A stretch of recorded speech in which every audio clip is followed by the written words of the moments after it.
We've got Disney, we've got the SeaWorlds, and Cypress Gardens, and the sun, and the beaches. Oh, yeah. Now we've got Universal Studios. Well, the grand opening tomorrow, Universal is the latest major attraction to open up in the Orlando area.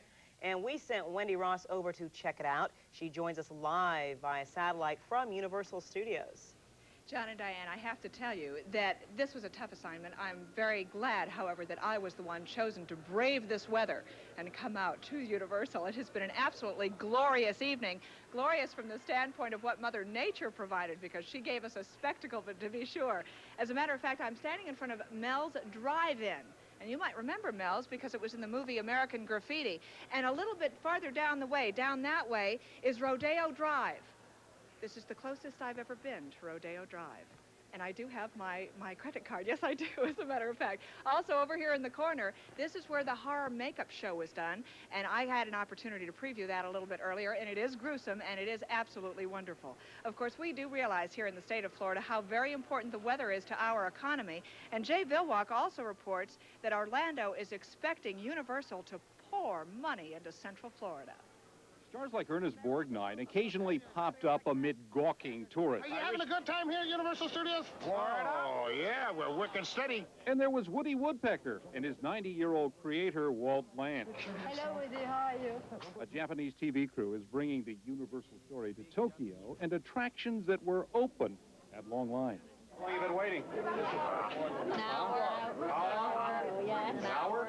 All this amid last-minute preps from ground crews placing foliage to painters putting on the last coat. The 444 acres is to ooze magic for its first act, tomorrow's grand opening. Universal will be no wallflower in the land of the theme park giant.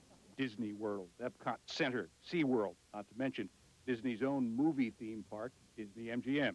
So that brings one to the question, is Central Florida a little theme parked out? Universal is betting $635 million that that's not the case.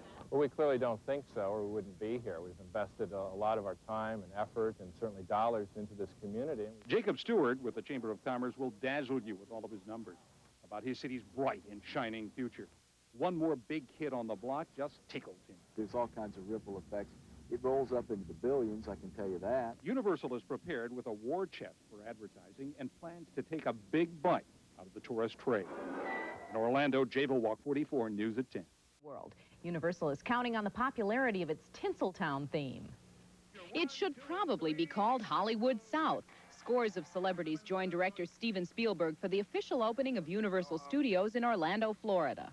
Congratulations, everybody, and we're really happy to be here in Florida, and we'll be here forever. Thank you. This $630 million complex is not only the largest working motion picture studio outside of Hollywood, but like its counterpart in Los Angeles, features rides and attractions based on Universal films like Jaws, King Kong, and E.T. I haven't seen anything that didn't amaze me, which was what Universal had in mind. The park even has a Hard Rock Cafe. Greg Allman and Chuck Berry were on hand to kick off its opening.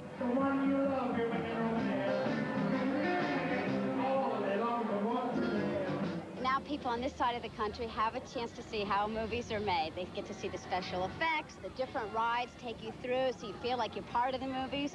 It's pretty special. There just isn't anything else like this in the world. Theme parks are a huge draw, and tonight Universal Studios celebrates the grand opening of its new theme park near Orlando. We'll take you there live a little later, but first, Catherine Bursch joins us live from another local attraction, the Pier in St. Pete, to tell us how tourism officials are reacting to this new competition in Central Florida. Catherine? Hi, John and Diane. It's a bit rainy at the pier tonight, and you might expect Bay Area tourism officials to be a bit gloomy as well because of all that attention focused on Orlando. However, that's not the case tonight. They say some of Universal's stardust will rub off on all of us here.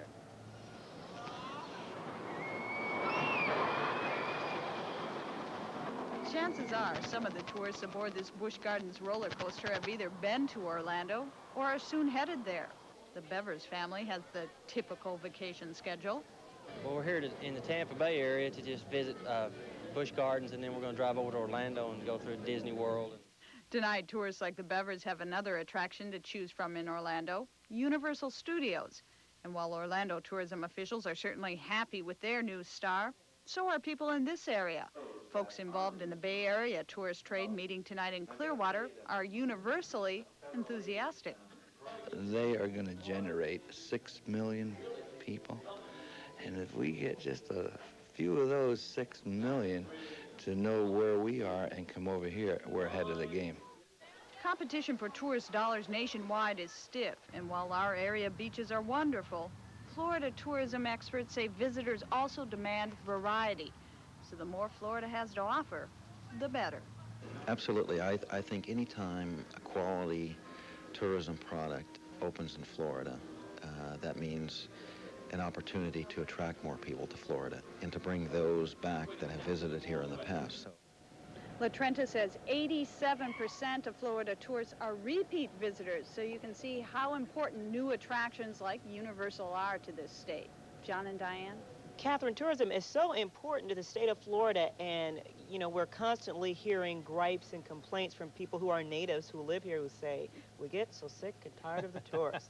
But really, what kind of money do they generate to us? Well, it's hard to imagine, but in direct economic impact, tourists mean $25.5 billion, that's with a B, $billion to this state every year. So you shouldn't ignore them. Welcome them. We can't complain about tourists with numbers like that. That's the biggest industry. Thanks, Catherine. Thanks, Catherine. Florida's newest theme park, Universal Studios in Orlando. It's opening day for Universal, and along with the hoopla came some disappointments. Wendy Ross is attending tonight's grand opening party, and she'll fill us in on all the day's events, including some incredibly hot weather. Hi, Wendy. Hi, Diane. I have to tell you, first of all, that I am out here with all of the beautiful people in East Hollywood. That is now what is being called out here at Universal Studios in Orlando. And I have to tell you that even though it's a cloudy night, all the stars are out. You may not be able to see them all, but they're out here milling around all on 2 feet, and they're absolutely wonderful. We also are on the waterfront right now, and we do have in the background some doo-wop. It's absolutely magnificent. And even though everything is fine right now, I have to tell you that Jay Vilwalk says earlier in the day, things weren't quite so right. Universal's first day opened to mixed reviews. The screams at Universal were real today. As star-hungry fans mobbed celebrities like Bill Cosby, they swarmed one spot just to catch a glimpse of him through a window. It seemed everybody was seeing stars but me. I wondered the crowd scanning the back lot. There were faces all around me, but none I recognized. I'm still looking for the stars everywhere. Sir, have you seen any stars here today? I haven't seen anybody. I haven't got time to talk. I'm too busy signing autographs. Have you seen any stars today? Not me, not me. Have you seen any stars today? Wink, wink. No. Yes, I have. I saw my wife. Have you seen any celebrities yet today? Celebrities? No. No, I haven't. I'm looking for the Ghostbuster guys. You haven't seen any? No. Okay. No, but I know there's a great ride here. In reality, stars were all around. Stars like Charlton Heston and Jimmy Stewart. Director Steven Spielberg did the ribbon-cutting honors. Stargazers were loving it all, but those who came to ride the movies found most rides closed. Jaws wasn't biting any tourists, and Kong's public was just getting a lot of sun. Earthquake was silent. I flew in from New York about a week ago, and I look forward to it, but it's a big disappointment. I don't think they were quite ready. I think they need a little more run-through. Universal says that rides had to be taken offline today for fine-tuning, mostly of their computer software. They say that after that, Kong, Jaws, and earthquakes will wreak havoc on Central Florida.